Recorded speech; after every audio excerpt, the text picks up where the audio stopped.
Boss, yung binaba namin na dual clutch ng Ford EcoSport, ito na yung final. After makabit na, tapos na, so mag adaptation na tayo. Punta tayo dito sa hot function, and so trans adaption, yan tayo. Transmission control module, adaptive learning, dito tayo mga boss.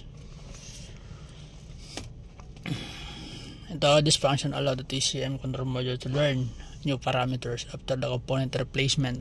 So ginagawa talaga to sa mga Ford Fiesta, Ford Focus, Ford EcoSport. Yan, ginagawa talaga to sa dual clutch. So ignition on, yan, naka-on.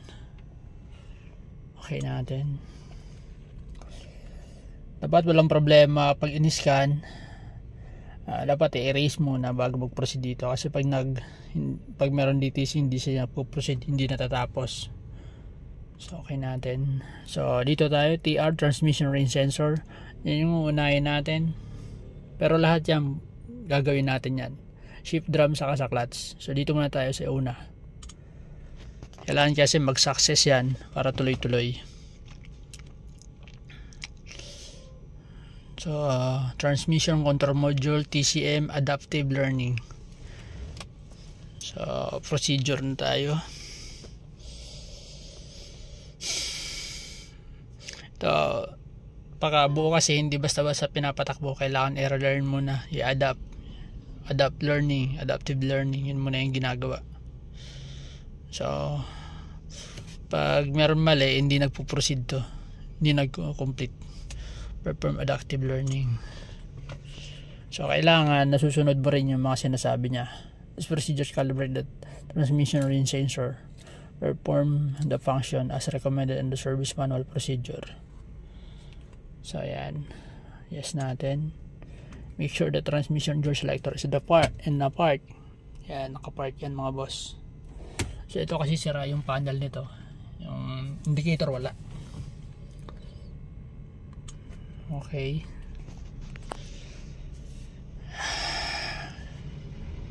Ayan o. I-note niya yung red color indicates module as unavailable to learn. So kapag nagpula, kasagsagan ng pag-adapt, is hindi talaga magtutuloy. So okay natin. So kapag may pula lumabas dito, kailangan kasi magi-green yan. Blue muna, tapos magi-green.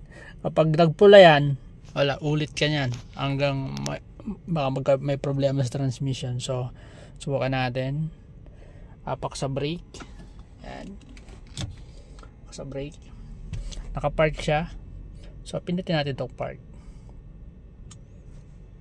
Yan. Position learn. Reverse. So isusunod natin yung reverse dito sa cambio. Yan. Reverse natin. Pindutin natin to dito, reverse. Yan, sunod natin neutral, nag-good siya. Position learn, neutral din natin dito. Pindutin natin to neutral, good siya. So sa drive naman sunod, i-drive ulit natin yung cambio. Saka natin ipindutin yung drive dito. Good na. Low, sagad dun sa S. Yan. Pinutin natin yung low. Yun, good. So okay na natin kasi good na, puro green na yan, good na yan. Okay natin. Function complete. Move the gear selector through the various gear position para kung sakto. So tingnan natin kung magtutugma. So yung transmission range sensor, naka low siya ngayon. So i-adjust natin ang drive. Tingnan natin magda-drive din sa scanner. Yun, nag-drive din. So sunod natin is yung neutral. Yan, neutral. Naka-neutral din po. Tapos reverse. Naka-reverse din siya. Park. Naka-park na siya. Naka-park na rin dito. Ibig sabihin good.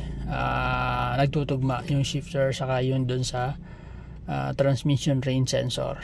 Okay natin. Ignition off. Okay. Hintayin lang natin 45 seconds. Tuloy-tuloy naman yan, sasabihin niya yan.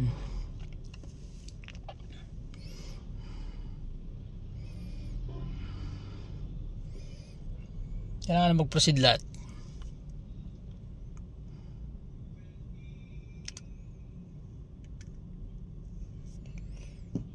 Ford EcoSport.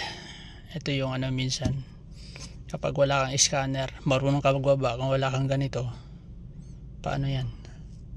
Hindi magpa-function ng maayos. So talagang importante na yung scanner ngayong sa mga latest model na sasakyan, lalo sa Ford.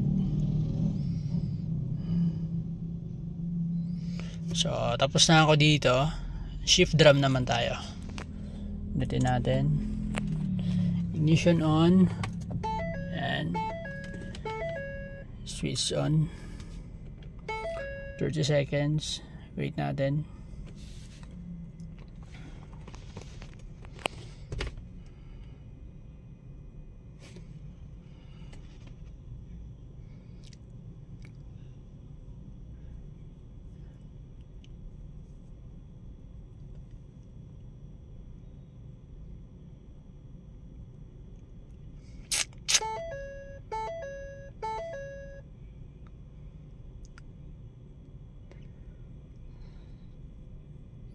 The function will check the two shift drum motors by referencing their position. This is achieved by moving the shift drum to both stop determine the maximum travel. Do you wish continue? Yes. Turn on, ignition on. Okay, naka-on siya. So, okay natin. Naka-park yung gear selector. Depress the brake pedal and hold. Okay. 60 seconds performing function.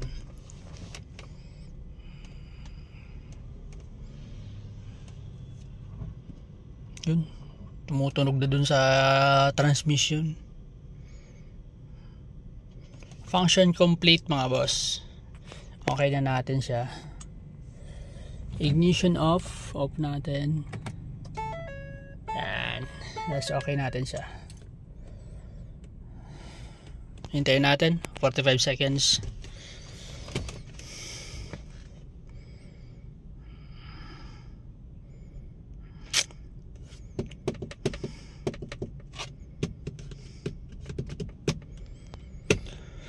Ay.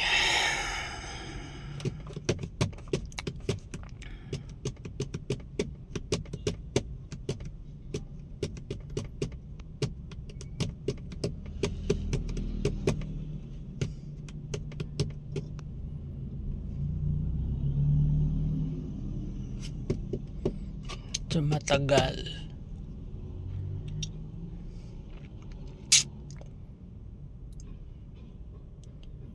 Power drum complete. The function is now existing. So tapos na ako dito sa TR, shift drum. Sa clutch na tayo mga boss. Dito. Ito yung ignition na natin. Yan. Okay natin. 30 seconds.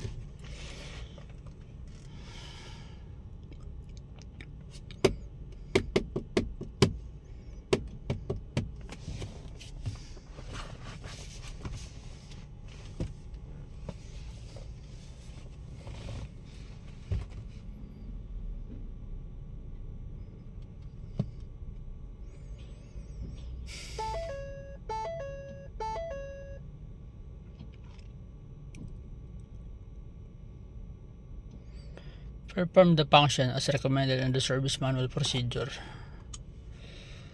Turn the ignition on. Okay, nag-ignition on po siya. So, okay natin. Make sure that the transmission gear selector is in the park position.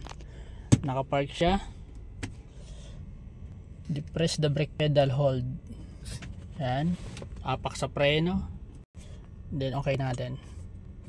10 seconds. Huwag mong bibitawan yung brakes, naka-hold lang.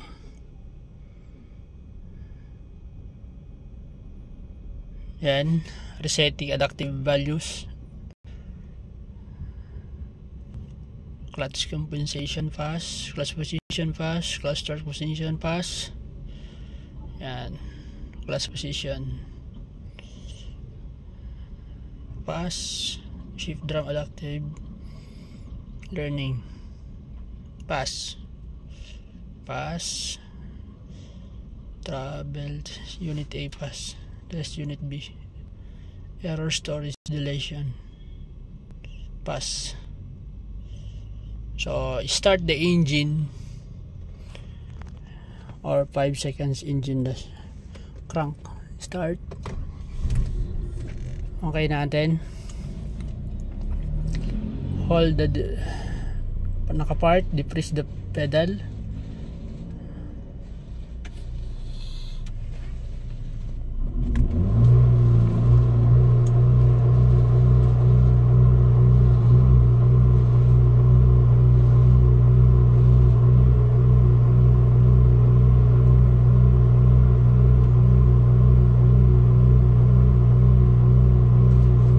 Return to idle.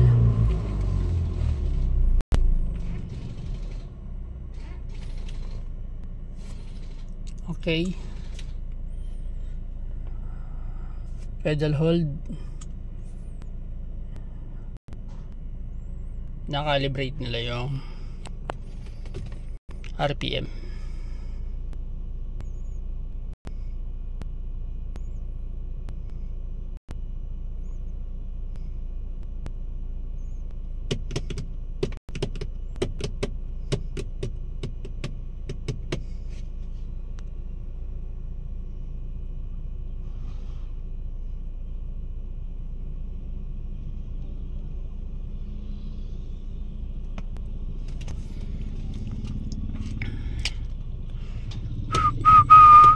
Gear shift on shaft A.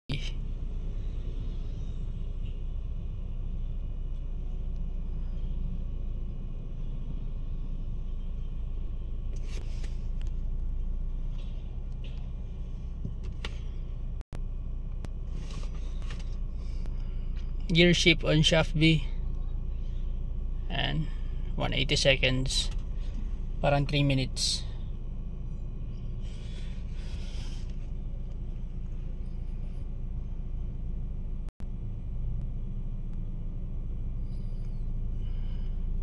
Kailangan nakapatay yung aircon.